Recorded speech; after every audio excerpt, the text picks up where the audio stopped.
Cancer है क्या, ये क्या चीज़ है, ये क्यों होता है, इसके बारे में हम जानना चाहते हैं। हमारी बॉडी में जब कोई एक अननेसेसरी चीज डेवलप होती है और जो लगातार बगैर किसी रिक्वायरमेंट के बढ़ती चली जाती है या वो आसपास के हिस्सों को खाती चली जाती है, उसको हम लोग कैंसर बोलते हैं। डॉक्टर साहब, एक सवाल बहुत बड़ा ये खड़ा होता है कि क्या अगर शुरुआती स्टेज में पता चल जाए कि किसी को कैंसर है तो क्या वो दवाओं से ठीक हो जाता है या फिर जो थेरेपीज होती हैं वो की जाती है? देखिए, कैंसर का इलाज किसी एक विधि से पूर्ण रूप से करना बहुत मुश्किल है। किस चीज में कौन कौन सी विधि आएगी ये हम नहीं बता सकते, ये डिपेंड करता है किस जगह का कैंसर है। तो एक दावा ये भी सामने आ जाता है कि ज़्यादा चाय पीने वालों को कैंसर हो जाता है।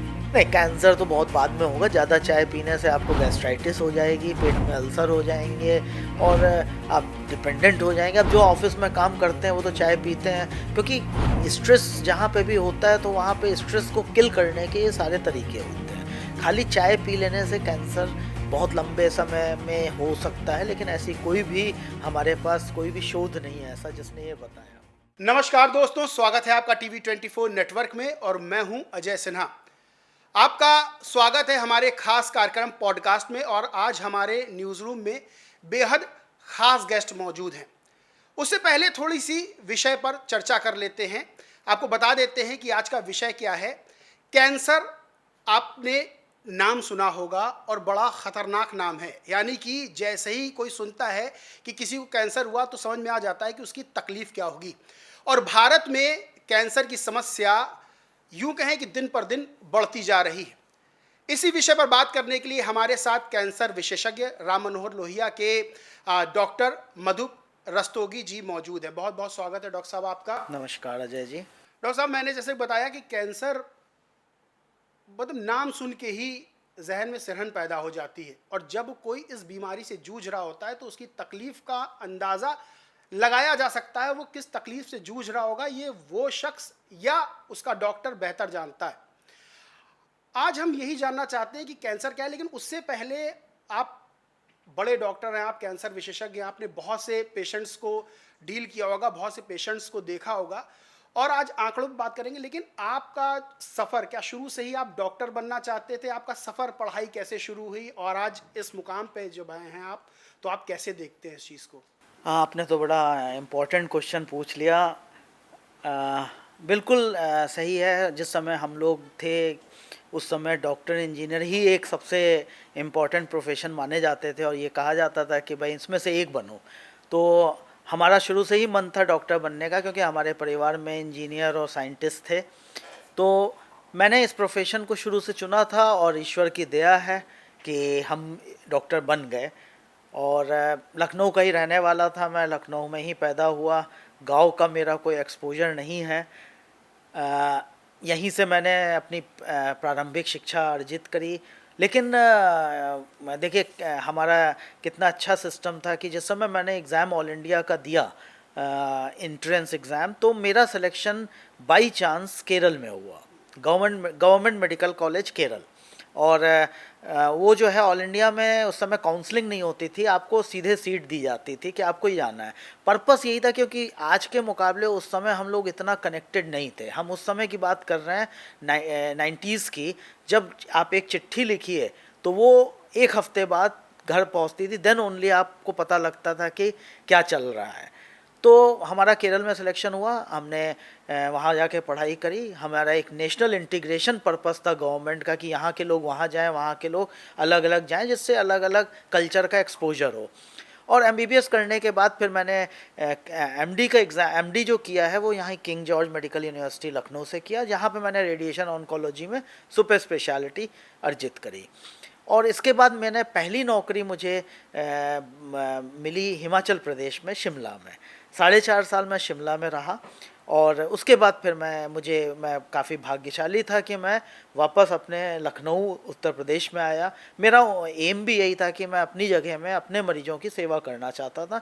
तो ये लोहिया इंस्टीट्यूट उस समय नया नया बना था और सन 2012 में मुझे यहाँ पे चांस मिला और मैंने यहाँ पे आके एज एसोसिएट प्रोफेसर ज्वाइन किया। और देखिए मज़ेदार बात ये रही कि जब मैंने पढ़ाई करी केरल में एमबीबीएस में, तो उस समय केरल का वातावरण आप जानते हैं, वहाँ सालों साल पंखे चलते थे। और जब मैंने पहली नौकरी करी शिमला में, वहाँ छत पे कुंडा ही नहीं होता था, वहाँ सालों साल रजाई चलती थी। तो मैंने अपने जीवन में दो अलग अलग अनुभव प्राप्त किए, और सन 2012 से मैं यहाँ पर लोहिया इंस्टीट्यूट में हूँ। इस समय प्रोफेसर एंड हेड हूँ अपने डिपार्टमेंट में। डॉक्टर साहब, आप प्रोफेसर हैं, डॉक्टर्स को, बच्चों को पढ़ाते होंगे, बताते होंगे, तो आप बहुत बेहतर जानते हैं कि कैंसर बहुत गंभीर समस्या है। दरअसल कैंसर है क्या, ये क्या चीज़ है, ये क्यों होता है, इसके बारे में हम जानना चाहते हैं। देखिए, कैंसर को आप समझने के लिए आप सिर्फ ये समझिए कि देखिए, हमारा शरीर एक कंप्यूटर की तरह है, जिसमें कि एक सॉफ्टवेयर है जिसमें हर चीज़ निर्धारित है। अगर हम अपनी उंगली देख रहे हैं, 5 उंगलियां देखते हैं, तो 5 उंगलियों के साइज़ डिसाइडेड हैं। कान हमारे दोनों साइड के डिसाइडेड है, नाक हमारी डिसाइडेड है। हमारी बॉडी में जब कोई एक अननेसेसरी चीज़ डेवलप होती है और जो लगातार बगैर किसी रिक्वायरमेंट के बढ़ती चली जाती है, या वो आसपास के हिस्सों को खाती चली जाती है, उसको हम लोग कैंसर बोलते हैं। कैंसर भी दो टाइप के हो सकते हैं, एक बिनाइन कैंसर और एक मैलिग्नेंट कैंसर। बिनाइन का होता है कहीं आपको गांठ डेवलप हो गई, 20 साल से गांठ है, ठीक है, तो वो हार्मफुल नहीं है, क्योंकि आपको एक बॉडी में कोई लाइपोमा, कोई गांठ बनी है, वो 20 साल से पड़ी हुई है, उतनी ही है, बहुत धीमे धीमे बढ़ रही है, इट इज़ नॉट डेंजरस। लेकिन कोई गांठ आपको गाल में या ब्रेस्ट में आई है जो विद इन हफ्ते में, महीने में बहुत बड़ी होती चली जा रही है और फट चुकी है, तो वो सारी जो हैं चीज़ें कैंसर में कहलाती हैं। It is something uncontrolled proliferation of unwanted cells in our body, जिसकी कोई आवश्यकता नहीं है, वो अगर होता है वो कैंसर होता है। कैंसर होता किस कारण है, इसके बहुत सारे कारण हैं, कि जैसे कि जेनेटिक्स होता है, तो फैमिली में अगर किसी के है तो उसके चांसेस हैं कि आगे की फैमिली में कैंसर हो सकता है। उसके अलावा हम जिस तरीके के वातावरण में रह रहे हैं, जिस तरीके की चीज़ों से एक्सपोज हो रहे हैं, फॉर एग्जांपल टोबैको, स्मोकिंग, हमारे वहाँ बीटल नट चुइंग, ये आपके गुटखा, खैनी, तमाम तरीके की चीज़ें हैं जिसकी वजह से मुख का कैंसर होता है। साफ़ सफाई ना रखना, इस तरीके से बहुत से कारण हैं। प्लस एडल्ट्रेशन, आज की तारीख में मिलावट का कोई लिमिट नहीं है, पेस्टिसाइड्स का उपयोग हो रहा है, प्लास्टिक्स वगैरह हम लोग यूज़ करते हैं, तो कौन सी चीज़ बॉडी में जाके आपके कब चेंज कर दे और जिसकी वजह से आपका सॉफ्टवेयर टाइप का गड़बड़ा जाए और वो आगे चल के कैंसर का रूप ले ले। तो कैसे, जैसे मानिए अगर हमने किसी गांठ की बात की, तो क्या है कि कभी फीवर होता है तो ये अनुभव किया गया कि फीवर हुआ तो गिल्टी सी महसूस होने लगी, या फिर उदाहरण के तौर पे किसी का अंदर का हल्का सा मुंह कट गया, अब वो हफ्ते भर से ठीक नहीं हो रहा है, तो उसके मन में डर आया, और हो सकता हो वो गुटखा खाता हो या स्मोक करता हो, तो क्या पता करने की वजह है कि ये कैंसर का तो नहीं रूप है। बिल्कुल सही बात है। देखिए, हमारा शरीर जिस हिसाब से बनाया गया है, बना हुआ है, हर कोई भी बीमारी अगर नॉर्मल सी है, कोई भी नॉर्मल अगर फीवर भी है, जैसे एक कहावत है कि अगर फीवर में आप एंटीबायोटिक लेते हो तो आप 1 हफ्ते में सही हो जाओगे, और नहीं लेते हो तो 1 वीक में सही हो जाओगे, बात दोनों एक ही हैं। तो हमारी बॉडी ऐसी है कि अगर आप कोई भी मतलब बहुत ज़्यादा कोई भी समस्या होती है तो वो अपने आप ही करेक्ट हो जाएगी। ठीक है, मेडिसिन से हम लोग काफ़ी कुछ करेक्शन करते हैं, नेचुरोपैथी होती है जिसे बोलते हैं, ठीक है। तो जैसे मुंह में कट गया, ऐसा नहीं, बात करते करते दांतों से चीक बाइट हो जाती है, हम जीभ अपनी कई बार दांत गड़ा देते हैं, वो सब अपने आप से सही हो है। कोई भी चीज़ जो हफ्ते 10 दिन के बाद भी अगर ठीक नहीं हो रही है, ठीक है, मैं ये नहीं कहूँगा कि उसको कैंसर हो गया है, लेकिन ऐसी सूरत में उसको फिर घर बैठ के अपना इलाज अपने आप से नहीं करना चाहिए, एक परामर्श, एक कंसल्टेशन उसको एक्सपर्ट का लेना चाहिए। हो सकता है वो कैंसर हो सकता है उसमें कोई दिक्कत ना हो। ऑलराइट, तो कोई भी चीज़ जो सही नहीं है और जो नॉर्मल से अब नॉर्मल है, जैसे फॉर एग्जांपल आपको पेट आपका गड़बड़ रह रहा है, ठीक है, बहुत से लोगों का कब्ज की समस्या तो मेरे ख्याल से इतनी कॉमन है, लेकिन आपको कॉन्स्टिपेशन है, आपको स्टूल में ब्लड आ रहा है, आपने सिर्फ सोच लिया कि ये पाइल्स हैं, इस वजह से मुझे ब्लड आ रहा है, नहीं, आपको वो अगर लगातार सस्टेन कर रहा है, आपका वेट लॉस हो रहा है, आपको पेट खराब हो रहा है, तो आपको कंसल्ट करना पड़ेगा।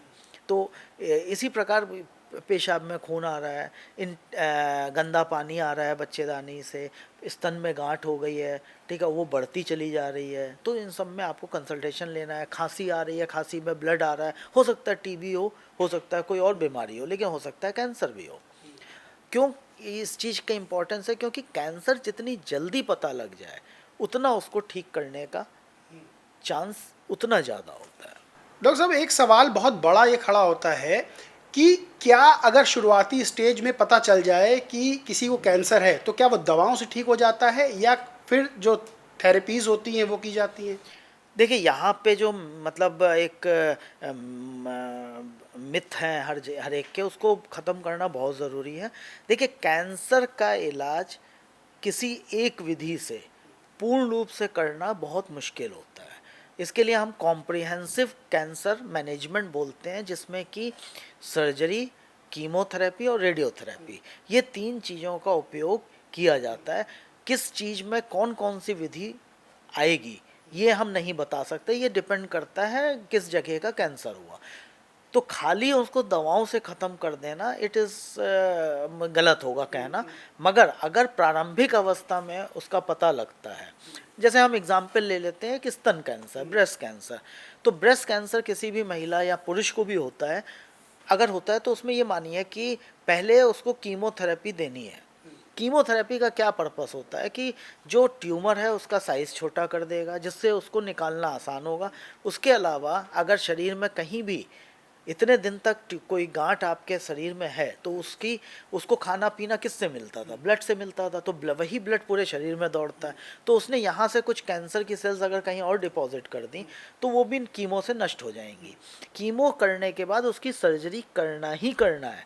जैसे कई एक होते हैं कि हमारी तो गांठ पूरी पिघल गई तो अब हमारी सर्जरी मत करिए, नहीं, आपको ऑपरेशन करना पड़ेगा। और ऑपरेशन के जब रिजल्ट आएंगे, ऑपरेशन का मतलब होता है कि हम ट्यूमर निकालते हैं और आसपास की गांठें निकालते हैं, ठीक है। गांठों को हम चेक करते हैं कि उसमें एक्चुअल के कितनी गांठों के अंदर ट्यूमर पहुंचा हुआ है।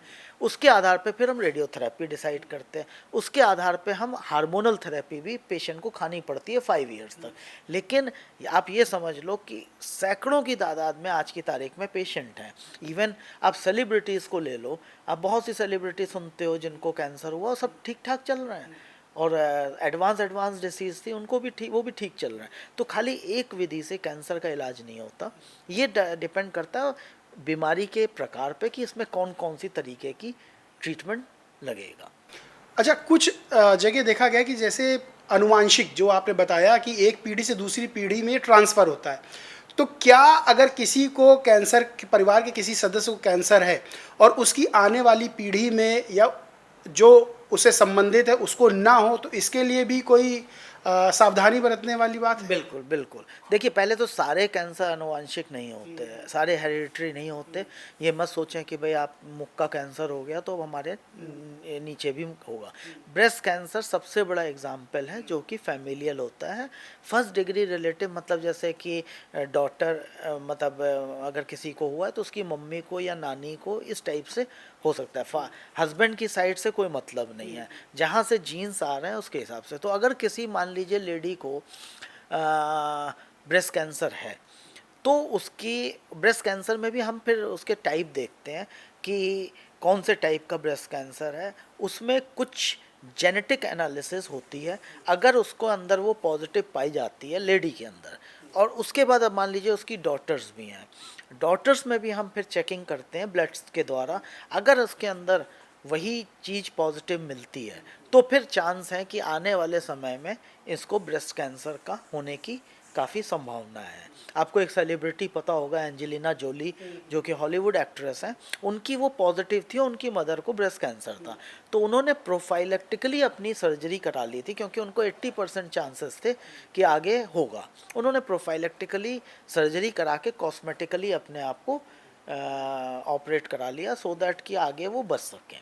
तो ये सारे टेस्ट अवेलेबल हैं, थोड़े महंगे हैं और थोड़ी जागरूकता की कमी है और थोड़ी लोग अवॉइड भी करते हैं क्योंकि इतना ज़्यादा हमारे देश में अभी लोग नहीं हैं। एक बड़ा अच्छा मेरा साथ इंसिडेंस हुआ कि आप जैसे आनुवांशिक और जेनेटिक टेस्टिंग बोलते हैं तो शायद पेशेंट को समझाना मुश्किल होता है।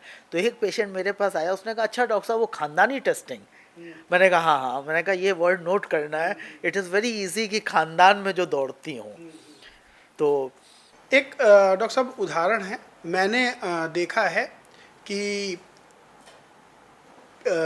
घर में किसी को कैंसर था, उससे ट्रांसफ़र होता है उनकी बड़ी बेटी के, बड़ी बेटी की डेथ होती है, फिर जो उनसे छोटी वाली उनकी बेटी होती है उनके ट्रांसफ़र होता है, उनकी डेथ होती है, फिर उनसे छोटी वाली बेटी होती है, उनकी भी डेथ हो जाती है।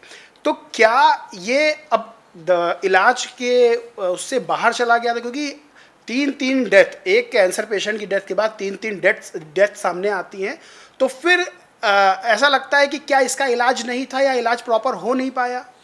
इसमें कह सकते हैं कि देखिए जैसे कोविड हुआ था, तो कोविड पहली बार हुआ, ठीक है, उस फिर लोगों को उस समय था, अब तो मुझे बड़ा आसान होता है लोगों को समझाना कि कोविड ने अपने आप को चेंज कर लिया, और जब अगली बार कोविड हुआ तो वो और रेजिस्टेंट स्ट्रेन थी। तो कई बार देखिए इसमें भी कुछ ऐसी एग्रेसिव टाइप की जीन्स हैं जो कि अभी भी हम लोगों को नहीं पता है, जिस पे अभी रिसर्च चल रही है। कई बार ऐसा होता है कि जो टाइप का कैंसर उनके अंदर था वो तीनों ही बच्चों में उनकी जीन्स, क्योंकि हम लोग अपनी जीन्स कैरी करते हैं, ठीक है, तो वो जो उनकी बेकार वाली जीन्स थी वो सारे बच्चों में ट्रांसमिट हो गई, और जिसकी वजह से सारे बच्चों को ये प्रॉब्लम हुई, और उनमें इतना एग्रेसिव ट्यूमर था, इतना एग्रेसिव था कि वो सस्टेन, ये ट्रांसफ़र नहीं हुई, मतलब कि ये इन्फेक्टेड नहीं थी, वो ऑलरेडी वो कैरी कर रहे थे, क्योंकि ये होती ना हमारे जीन्स होते हैं उसमें ऑलरेडी वो इन्फॉर्मेशन थी कि इनको डेवलप होना है। डॉक्टर साहब इधर एक सवाल ये मेरे मन में बार बार उठ रहा था, अगर हम देखें तो आईसीएमआर की एक स्टडी में पाया गया कि 5 से 3 लोग, यानी कि 5 लोग कैंसर पीड़ित होते हैं, उसमें 3 की मौत हो जाती है, और जो चिंता जताई गई इस रिपोर्ट में 2050 तक कैंसर से जो होने वाली मौतें हैं उनकी दर 109% हो सकती है। इसी से संबंधित एक सवाल है कि इस समय अगर हम देखेंगे, अगर एक दशक पहले तक उठा के देखेंगे, तो इस वक्त ऐसा है क्या, या ये सिर्फ मिथ है कि कैंसर के पेशेंट जो हैं उनकी संख्या बढ़ी है पहले से? बिल्कुल ये मिथ नहीं है, ये 100% ट्रुथ है कि कैंसर की संख्या बहुत तेज़ी से बढ़ रही है। अब आप देखिए पहले के ज़माने को अगर आप देखें कि पूरे पूरे मोहल्ले में शायद किसी को एक हो, ठीक है, आज हर 3 घर छोड़ के है, और ऐसी प्रिडिक्शन भी है कि हर 2-3 में से हर 3-5 में से एक को आगे आने वाले वक्त में कैंसर होगा, पहली चीज़। दूसरी चीज़ जो आपने रखी कि मतलब ये जो लगातार अब सुनने में आ रहा है, और जो चिंता जताई गई है कि हाँ, आने वाले कैंसर से होने हाँ, वाली डेथ, तो ये तो फैक्ट है, 50% के आसपास डेथ हो रही है, लेकिन उसका कारण सिर्फ कैंसर नहीं है, उसका कारण बहुत है। हमारे पास इतने अस्पताल नहीं हैं, इतनी हमारा इंफ्रास्ट्रक्चर नहीं है, हमारा पेशेंट सही समय पे इलाज कराने नहीं जाता है। सुदूर मतलब सिटीज़ में तो फैसिलिटीज़ हैं, लेकिन गांव में डिस्ट्रिक्ट लेवल पे फैसिलिटीज़ ट्रीटमेंट की नहीं है, उनका डायग्नोसिस बहुत लेट होता है। अवेयरनेस के लिए हम आप लोग मेहनत कर रहे हैं कि जैसे लोगों तक पहुँचें, लोगों को इस बारे में अवेयर करें, फिर भी ट्रीटमेंट की कमी, लेट डायग्नोसिस एक बहुत बड़ा कारण है इसका, इसमें 50% डेथ होने का। डॉक्टर साहब कैंसर को लेकर एक और बात ये चलती है कि क्या कैंसर का इलाज बहुत पीड़ादायक है, क्या कैंसर का इलाज बहुत महंगा है, और क्या कैंसर का इलाज इतना सुलभ नहीं है मिलना? देखिए तीनों चीज़ों में मिक्स है। देखिए कोई भी ट्रीटमेंट के जैसे लोग आते हैं कि भाई हमको इफ़ेक्ट हो जाए, तो कोई भी इफ़ेक्ट बगैर साइड इफ़ेक्ट्स के नहीं होता। आप एंटीबायोटिक भी खाएंगे तो आपको पता लगेगा कि हाँ कुछ तो दिक्कत है। तो ये तो मैं देखिए बिल्कुल ऐसी बात नहीं बोलूँगा कि जैसे कोई भी ब्रेस्ट कैंसर की है, अगर उसको कीमो लगेगी तो उसका हेयर लॉस 100% होना है, ठीक है, लेकिन वो 100% लौट के भी आना है। All right, number 1। नंबर 2 पे कि मतलब महंगा है। तो देखिए जो लेटेस्ट दवाइयाँ आती हैं, जो जैसे इम्यूनोथेरेपी है, वो सब तो महंगी होती है, क्योंकि जो कंपनी उसको ढूंढती है उसके पास पेटेंट रहता है, उस समय तक वो जो प्राइस डिसाइड करते हैं उतने पे ही हर जगह अवेलेबल होती है। और फिर जैसे जैसे ट्रीटमेंट, आप बोन मैरो ट्रांसप्लांट पे जाएँ तो बोन मैरो ट्रांसप्लांट एक्सपेंसिव है। रेडिएशन में आप आ जाएँ तो रेडियोथेरेपी की मशीनें महंगी आती हैं। तो अगर गवर्नमेंट दे रही है तो गवर्नमेंट कैन मैनेज, कि भाई उसने तो दे दिया, आप अपना सब्सिडाइज, तो तभी गवर्नमेंट हॉस्पिटल्स में बहुत सब्सिडाइज रेट पे रेडिएशन मिलेगा। लेकिन कॉरपोरेट हॉस्पिटल अगर खरीदेंगे तो वो कहीं से तो निकालेंगे। इसी प्रकार से अब आप सर्जरी में जाइए, मान लीजिए रोबोटिक सर्जरी, हर आदमी चाहता है कि उसकी सर्जरी रोबोट से हो, तो रोबोट खरीदना भी तो पड़ेगा ना। तो ये है कि इट इज़ एक्सपेंसिव, लेकिन सब्सिडाइज रेट में भी अवेलेबल है, लेकिन वहाँ फिर भीड़ होती है।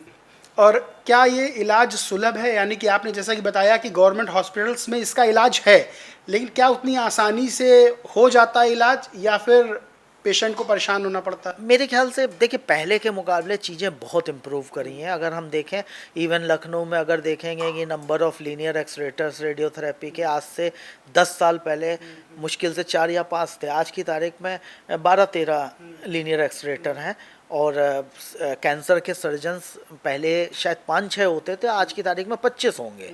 मेडिकल ऑन्कोलॉजिस्ट लखनऊ में सिर्फ एक था इससे पहले, आज की तारीख में 17 मेडिकल ऑन्कोलॉजिस्ट हैं।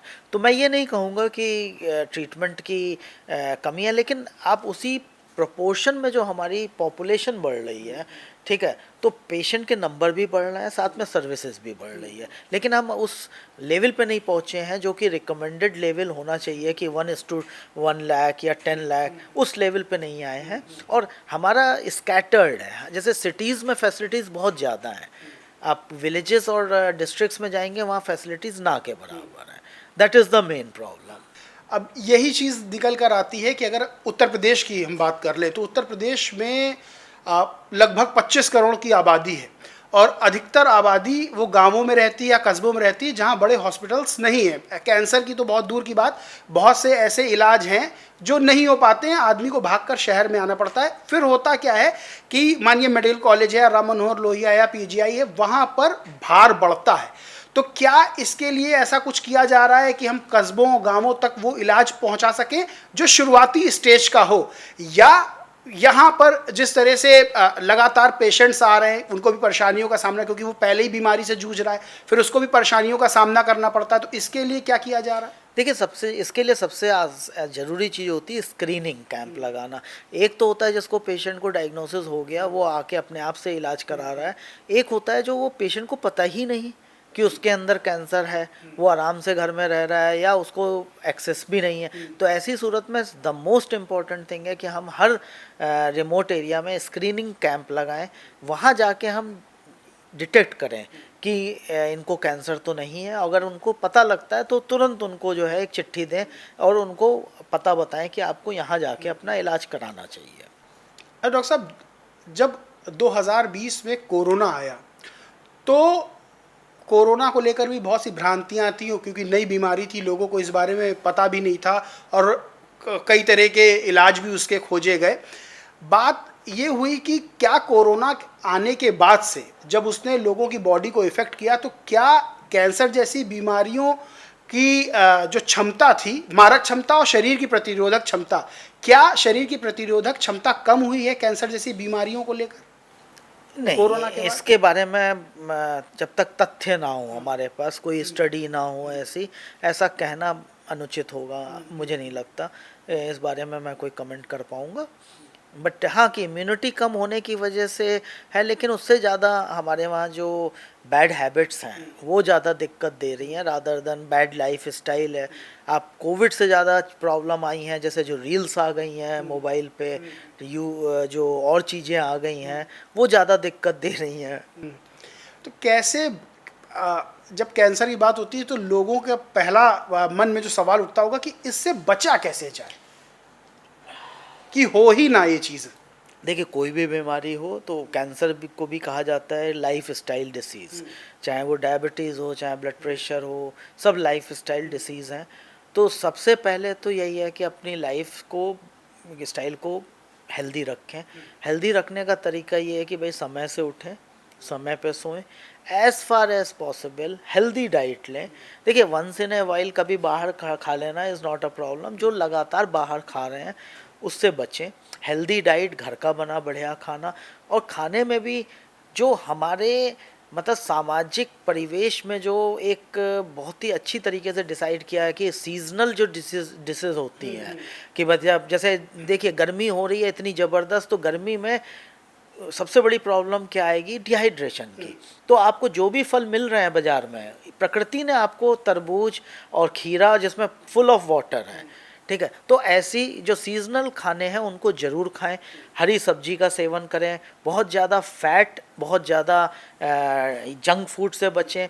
एक्सरसाइज 101% आपकी बॉडी को कुछ ना कुछ करना चाहिए। इसीलिए सारे मोबाइल्स में आज की तारीख में लोग स्टेप काउंट करते हैं, ठीक है। योगा बहुत हेल्पफुल है, एक नेचुरल चीज़ है जो आपकी बॉडी को खाली स्ट्रेच करता है और सारे आपके जॉइंट्स मूव कराता है, जिसकी वजह से उस मतलब हर जगह सर्कुलेशन बढ़ता है। अगर कहीं पे भी कोई प्रॉब्लम है वो करेक्ट होती जाती है। और उसके बाद आता है कि आप जो है जितनी भी बैड हैबिट्स हैं उससे बचें। इसके बाद भी कैंसर हो जाता है, जैसे बहुत से लोग आते हैं हम तो कुछ भी नहीं करते थे, तो उसको फिर हम लोग कहते हैं it was a bad luck, bad genes और बैड लक। अच्छा, एक और दावा चलता है, क्योंकि आजकल सोशल मीडिया का ज़माना है, सोशल मीडिया पे तमाम दावे किए जाते हैं, लोग खुद को डॉक्टर भी बताते हैं और डॉक्टर बता के बहुत से दावे करते हैं। तो एक दावा ये भी सामने आ जाता है कि ज़्यादा चाय पीने वालों को कैंसर हो जाता है। नहीं, कैंसर तो बहुत बाद में होगा। ज़्यादा चाय पीने से आपको गैस्ट्राइटिस हो जाएगी, पेट में अल्सर हो जाएंगे और आप डिपेंडेंट हो जाएंगे। अब जो ऑफिस में काम करते हैं वो तो चाय पीते हैं, क्योंकि स्ट्रेस जहाँ पे भी होता है तो वहाँ पे स्ट्रेस को किल करने के ये सारे तरीके होते हैं। खाली चाय पी लेने से कैंसर बहुत लंबे समय में हो सकता है, लेकिन ऐसी कोई भी हमारे पास कोई भी शोध नहीं है ऐसा जिसने ये बताया हो। सर, रेडिएशन ऑन्कोलॉजिस्ट ये टर्म है, और इसमें किस तरह से इलाज किया जाता है? देखिए रेडिएशन ऑन्कोलॉजिस्ट का मतलब होता है, रेडिएशन मुझे मेरे ख्याल से सबको समझ में आता है। हम जो है रेडियोथेरेपी द्वारा कैंसर का ट्रीटमेंट करते हैं। रेडियोथेरेपी क्या होती है? रेडियोथेरेपी बेसिकली रेज होती हैं, जैसे गामा रेस या इलेक्ट्रॉन की किरणें या प्रोटॉन की किरणें। ये एक अदृश्य किरणें होती हैं, ठीक है। इनका काम क्या होता है, ये हमारी जिस हिस्से में कैंसर होता है, तो कैंसर मैंने क्या बताया था कि वहाँ की जो कोशिकाएं हैं, सेल्स हैं, वो बेमतलब के लिए बढ़ती जा रही हैं, डिवाइड होती जा रही हैं। तो ये जो कोई भी चीज़ का डिवीजन होता है तो उसका बेस प्रोडक्ट होता है डीएनए। जब डीएनए डिवाइड होगा तभी सेल्स डिवाइड होंगी। तो ये जो रेडिएशन होता है ये जाके डीएनए को डैमेज कर देता है। तो जब डीएनए डैमेज होता है तो वो डिवाइड नहीं होने पाता है। हर सेल की अपनी एक लाइफ होती है, उसके बाद वो ख़त्म हो जाती है, वो फर्दर एड ऑन नहीं कर पाती।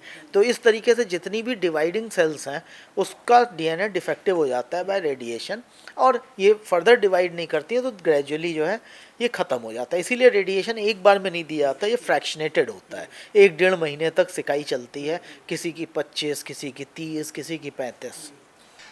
अच्छा, कैंसर का एक बड़ा कारण ये भी बताया गया है कि जो लोग गुटखा खाते हैं या स्मोक करते हैं उनको ज़्यादा चांसेस होते हैं, और अब इस पे चेतावनी भी लिख कर आ जाती है, उस पर कैंसर पेशेंट जो होता है उसका चेहरा भी वहाँ पर लगा देते हैं बीमारी के रूप में। लेकिन क्या इससे कोई कमी ऐसी आई है कि लोगों को चेतावनी दी गई है? क्योंकि मार्केट में है, लोगों को पता है इससे कैंसर होता है, फिर भी उस चीज़ को यूज़ करते हैं। तो क्या ऐसी कोई कमी आई कि चेतावनी के बाद ऐसा लोग नहीं कर रहे हैं? अब मुझे तो नहीं लगता ऐसा, क्योंकि अगर इसके लिए तो आपको उनकी सेल और वो फिगर्स देखनी पड़ेंगे कि सेल में अगर गिरावट आई है फ़ोटो छापने से, तो इसका मतलब बल्कि हम तो ये कहेंगे कि आप किसी भी एयरपोर्ट पे जाते हैं तो आपको स्मोकिंग लाउंज मिलती है। अब इसमें कॉमन सवाल ये उठता है, और बहुत आम सवाल है, कि अगर पता है इन चीज़ों से कैंसर जैसी गंभीर घातक बीमारी होती है तो इसकी बिक्री बंद कर दें। तो फिर ये सवाल उठता है कि उनको राजस्व मिलता है। अब यहाँ पर एक सवाल और खड़ा होता है कि जितना उनको राजस्व मिलता है और कैंसर की बीमारी जितनी बढ़ रही है, तो उस पर भी सरकार को पैसा खर्च करना पड़ता है, तमाम मशीनें लानी पड़ती, लोगों को तकलीफ होती है। तो इसका लोग रेशियो लगाते हैं कि भाई वो बंद कर दो, उनको राजस्व का मुनाफा नहीं होगा और इधर कैंसर के पेशेंट कम हो जाएंगे। एक्चुअली जिस अनुपात में मतलब लोग खाते हैं हमारे वहाँ, it is a pre disposing factor. कि जैसे अगर हम अपने ही इतिहास में जाएं तो सालों से हमारे वहाँ पान वगैरह खाया जा रहा है। और वो घर में लोग पानदान रखते थे, कत्था अपना बनाना, चूना अपना बनाना, सुपारी डालना।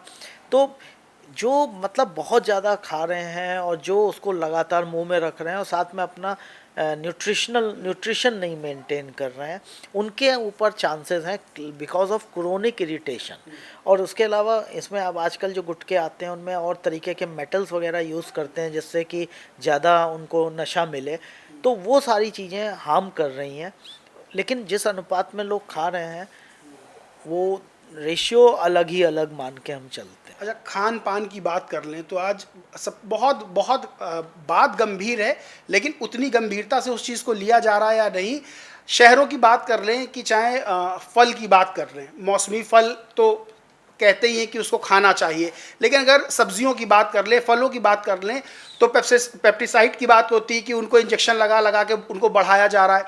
तो क्या इन सब चीज़ों को जो लोग कंज्यूम कर रहे हैं, ख़ास तौर से शहरों के, क्योंकि गांव में अभी भी हमको हरी सब्जियां, पेड़ से टूटे हुए फल, ये सब मिल जाते हैं, तो क्या जो आपके पास पेशेंट आते हैं वो शहरी क्षेत्रों के ज़्यादा होते हैं, गांव के क्षेत्रों कम होते हैं? क्योंकि अभी भी कहते हैं कि गांव की जो लाइफ स्टाइल है, गांव का जो जीवन है, वो बिल्कुल अभी भी स्वस्थ है। देखिए, गाँव ऐसा नहीं है कि कैंसर खाली शहर में है या गांव में है। देखिए, बीमारी के हिसाब से होता है। जैसे ब्रेस्ट कैंसर है, ब्रेस्ट कैंसर कहा जाता है कि ये शहरों की बीमारी है। और यंग फीमेल्स 25, 27, 28 साल की और एजेड फीमेल्स में भी ये कैंसर हो रहा है। लेकिन कैंसर सर्विक्स है, जैसे बच्चेदानी के मुख का कैंसर, ये गांव की लेडीज़ में ज़्यादा होता है, क्योंकि ये जो होता है लो सोशो के इकोनॉमिक स्टेटस में और हाइजीन ना मेंटेन, क्योंकि आज भी उनके, अब तो खैर शौचालय वगैरह का किया, पहले नहीं होता था।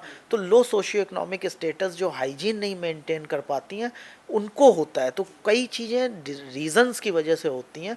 और बशर बेशक वो अच्छा साफ़ सुथरा खाना खा रहे हैं या बगैर पेस्टिसाइड्स का फल ले रहे हैं, मगर ऐसा नहीं है कि खाली फल खा लेने से ही कैंसर होगा। लेकिन एक अनुमान लगाया जा रहा है कि कैंसर की संख्या चूँकि दिन प्रतिदिन बढ़ती जा रही है। ऐसा नहीं कि अब सब लोग योगा भी करते हैं, सब लोग हेल्थ कॉन्शियस भी हैं, एवरीबडी इज़ हेल्थ कॉन्शियस। और जो सेलिब्रिटीज़ होते हैं वो तो सब कुछ ही मतलब टाइट्रेटेड खाना, उनका सब कुछ डिसिप्लिन होता है, still they also have cancer. तो कोई ना कोई रीज़न तो है कि जो इस चीज़ को डेवलप कर रहा है। खाली मतलब गांव में और शहर में रहने से नहीं होगा। डॉक्टर साहब, हमारे दर्शकों को ये ज़रूर बताइए कि जो कैंसर होता है उसके शुरुआती लक्षण, उससे कैसे उसका सही से इलाज, कैसे डॉक्टर के पास जाना है, उसका सही इलाज, जो सही रास्ता है, क्योंकि इलाज की जानकारी ना होने पर भी कोई ऐसी बीमारी होती है जो बहुत शुरुआत में छोटी होती है, बाद में बहुत बड़ा रूप ले लेती है, तब इंसान घबरा के भागता है। और कैसे अपनी जीवन शैली में परिवर्तन लाएं कि इन सब बीमारियों से दूर आ जा सके। और जिस तरह से कीमो को लेकर या रेडियोथेरेपी को लेकर जिस तरह से भ्रांतियां समाज में फैली हुई हैं कि कीमो तो बड़ी तकलीफ दे क्रिया है, और अब कुछ लोगों में भी कि कैंसर तो ठीक नहीं हो सकता, जो जिन तक ये जानकारियां नहीं पहुंची हैं वो लोग अभी भी ये बात मानते हैं कि कैंसर एक ऐसी बीमारी है जो ठीक नहीं हो सकती, उसका इलाज नहीं है, वो डॉक्टर साहब इलाज करेंगे लेकिन हम ठीक नहीं हो पाएंगे। तो बहुत सी ऐसी चीज़ें हैं जहाँ तक ये शिक्षा नहीं पहुँच पा रही, तो उनके लिए डॉक्टर साहब कुछ बताइए। नहीं, देखिए, इसके लिए तो यही है कि पहले तो सबको समझना पड़ेगा कि कैंसर भी एक बीमारी है। आज की तारीख में जैसे मैं प्रैक्टिस कर रहा हूँ, मेरे पास है कितने ही मरीज हैं जो कैंसर के साथ अपना चल रहे हैं, 2-2, 3-3 साल से चल रहे हैं। और ऐसा कुछ नहीं है, उनका सारा ब्लड रिपोर्ट वगैरह सब कुछ ठीक है, वो अपना काम भी करते हैं और बीच बीच में आके अपना इलाज कराते रहते हैं। अब आता है कि कौन से लक्षण होते हैं। तो कोई भी, जैसे हमने चर्चा करी कि कोई भी चीज़ जो हमारे शरीर में आवश्यक नहीं है और कोई भी चीज़ जो लगातार बनी हुई है तो उसकी जांच कराएं। अब जांच कराने में सबसे बड़ी भ्रांति ये है कि बहुत से लोग आपको बताएंगे कि बायोप्सी कराएंगे तो बीमारी फैल जाएगी। नहीं, ऐसा नहीं है, बिल्कुल नहीं है। अगर बायोप्सी नहीं कराएंगे तो हमें पता ही नहीं लगेगा। हम आपको एग्जाम्पल दे सकते हैं, जैसे पेशेंट थे जिसमें लंग में उनको जो है एक्सरे कराया, कफ आ रहा था तो उसमें गांठ आ गई एक एक्सरे में, चेस्ट में, और उसकी एफएनएसी करी गई, सुई की जांच, तो उसमें कैंसर निकला। और फिर वो पेशेंट जब हमारे पास आए तो हमने देखा तो ये फ़ायदा देखिए होता है कि आपको जब आपको इस तरीके से हो तो हमेशा टर्शरी कैंसर सेंटर्स में जाके आपको अपनी सलाह लेनी चाहिए, ठीक है। हमने कहा नहीं, एफएनएसी के बेस में हम इलाज नहीं करते। मरीज ने कहा बिल्कुल पैनिक कि डॉक्टर साहब कैंसर जल्दी करिए, उसको लग रहा है घंटे पे भी बढ़ रहा है, ठीक है। क्योंकि मेन होता है डायग्नोसिस के बाद आदमी पैनिक पे आ जाता है, उसको लगता है फैल रहा है। तो हमने कहा नहीं, ऐसा नहीं है, हम जब तक इसको कंफर्म नहीं करेंगे। और कंफर्म एफएनएसी में तो एक नीडल डाली गई, जरा सी सेल्स आई, ठीक है, हम इसको कंफर्म करेंगे बायोप्सी द्वारा। और आप चिंता ना करो कि आपकी ये बीमारी फैल जाएगी या नहीं है, हम लोग हैं और हमें पूरे शरीर की कुछ जांचें करानी पड़ेंगी कि ये कहाँ कहाँ पे है। पेट स्कैन जैसे हमने पेट स्कैन कराया और बायोप्सी कराई। बायोप्सी की रिपोर्ट में ग्रैनुलेशन टिश्यू आए, ठीक है। हमने फिर उसका टीबी का टेस्ट कराया, उसका टीबी का इलाज हुआ, वो बिल्कुल ठीक है। तो कई बार ऐसा नहीं है कि कोई भी चीज़ आई है वो 100% कैंसर होगी। इसको कंफर्म करना बहुत ज़रूरी है, उसके लिए एक्सपर्ट के पास जाना ज़रूरी है। झोला छाप पे अगर आप इलाज कराओगे, होम्योपैथ आयो, मैं किसी को क्रिटिसाइज़ नहीं कर रहा हूँ, मगर स्टिल भाई जो इसका एक्सपर्ट है उसके पास आपको जाना है। अगर कोई सर्जरी बता रहा है तो उसकी सर्जरी के लिए आपको कराना चाहिए। आप जहाँ पे भी आप अपना डिसीजन लेने लग जाओगे कि नहीं मैं ये नहीं, तो जब तक आपकी प्रकृति आपको हेल्प कर रही है, जब तक आप ठीक ठाक हो तब तक तो है। लेकिन बीमारी जब तक आप बीमारी को कंट्रोल कर रहे हो तब तक ठीक है, जब बीमारी आपको कंट्रोल करने लगेगी तब प्रॉब्लम बढ़ती है।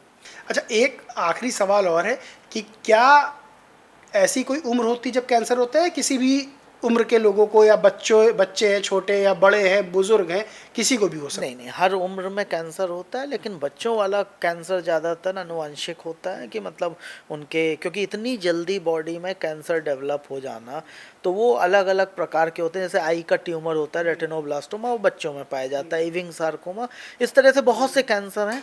वो सब उनकी जीन्स भी पता है डिफेक्टिव होती हैं।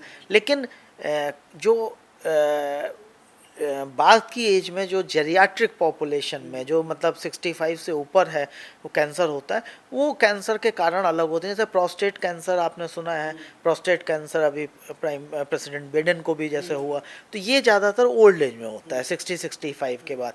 लेकिन जब लाइफ एक्सपेक्टेंसी हमारी बढ़ती है तो हमारे चांसेस बढ़ते जाते हैं, क्योंकि बॉडी उतने दिन तक चल रही है, कोई भी चीज़ होगी तो उसमें डिफेक्ट आने शुरू होंगे। तो जैसे जैसे लाइफ एक्सपेक्टेंसी बढ़ रही है, कोई बहुत ज़्यादा दिन जी रहा है, तो उसके कुछ परसेंटेज बढ़ जाते हैं कैंसर होने की संभावना के। तो ये थे हमारे साथ डॉक्टर साहब, जिन्होंने बताया कि कैंसर जैसी बीमारी का भी इलाज है, बशर्ते कि आपको जैसे ही कुछ ऐसा लगे कि आपकी बॉडी में गिल्टी जैसी कुछ है, या आपको लगता है कि अचानक कोई गिल्टी बढ़ रही है, तो आप तुरंत डॉक्टर के पास जाइए, सही डॉक्टर के पास जाइए। क्योंकि किसी भी चीज़ का इलाज तभी संभव होता है जब आप उसको सही तरीके से करते हैं। और दूसरी चीज़ डॉक्टर साहब ने बताया कि अपनी दिनचर्या में योगा जैसी चीज़ें शामिल करिए, अच्छा खाइए, मौसमी फल खाइए, बढ़िया सब्जियां खाइए और अपनी दिनचर्या को ठीक करिए, तो किसी भी बीमारी से निपटा जा सकता है। और सबसे सही चीज़, सही तरीका यही है कि अगर आपको कोई बीमारी है, चाहे वो कैंसर हो चाहे दूसरी बीमारी हो, तो सही डॉक्टर के पास जाकर सलाह लेना ही सबसे सही होता है। खुद से इलाज करेंगे तो अपनी जान पर आफत ले आएंगे। बहरहाल दोस्तों, इस पूरी बातचीत पर आपका क्या कहना है, क्या मानना है, कमेंट करके जरूर बताएं। ये पॉडकास्ट अच्छा लगा हो तो वीडियो को लाइक करें, शेयर करें, और चैनल को सब्सक्राइब नहीं किया तो सब्सक्राइब करके बेल आइकन जरूर दबा लें। धन्यवाद।